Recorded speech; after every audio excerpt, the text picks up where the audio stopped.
more and more violence on streets all across the country. And while Democrats try and run from this truth and reality and run from the destruction that the far left extreme agenda is causing the country and real pain inflicted on these residents, it's now undeniable. Yet again this weekend, a wave of shootings hit the city of Chicago. Over 4 dozen shootings this weekend in Chicago alone. 50+ people shot, including this sick and twisted attack. Look at this. A married couple literally following an apparent fender bender after the city's Puerto Rican Day parade on Sunday, dragged from their car and shot execution style pretty much in cold blood. The man, 24-year-old Giovanni Arzuga, he's dead. His 25-year-old girlfriend, she's fighting for her life tonight, and police say no one is in custody. Interesting, I doubt you've heard the name before right now. How is it 50 people are shot and most of America doesn't know the name of one of them? We've been running names and scrolling names on this show since when Biden was vice president, and this was Obama's home city.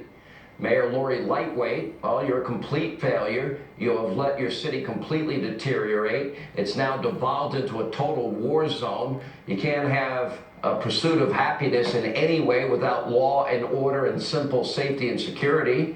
Maybe focus a little bit less on attacking Republicans and looking at the race of reporters that cover you and fueling divisive woke politics, and maybe focus on what's going on in your backyard, in your city that you claim to care about. You, along with Comrade Bill de Blasio, so many others, failed Democratic mayors and governors, complete disgrace to this country. You're not protecting the citizens you're supposed to protect. You're not being the public servants you swore to be.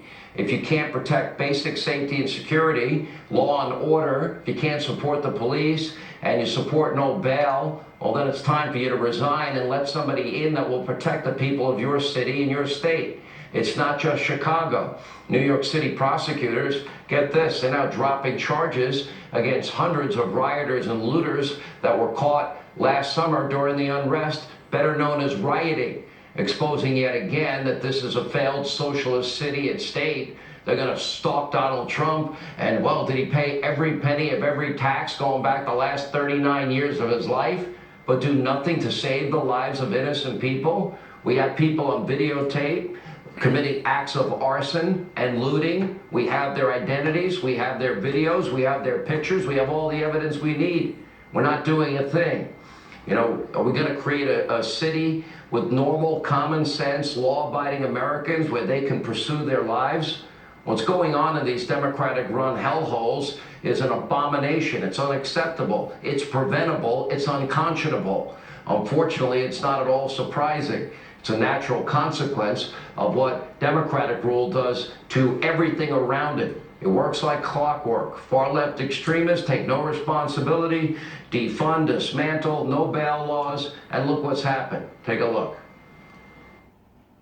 And many of the cities that have talked about removing that money, like Minneapolis and Seattle, they've actually paused or slowed how they were thinking about moving that money. So this rising crime is not the fault of the movement. It's actually the fault of the police, and this has been our point all along. Why should we keep funding systems and institutions that keep rendering themselves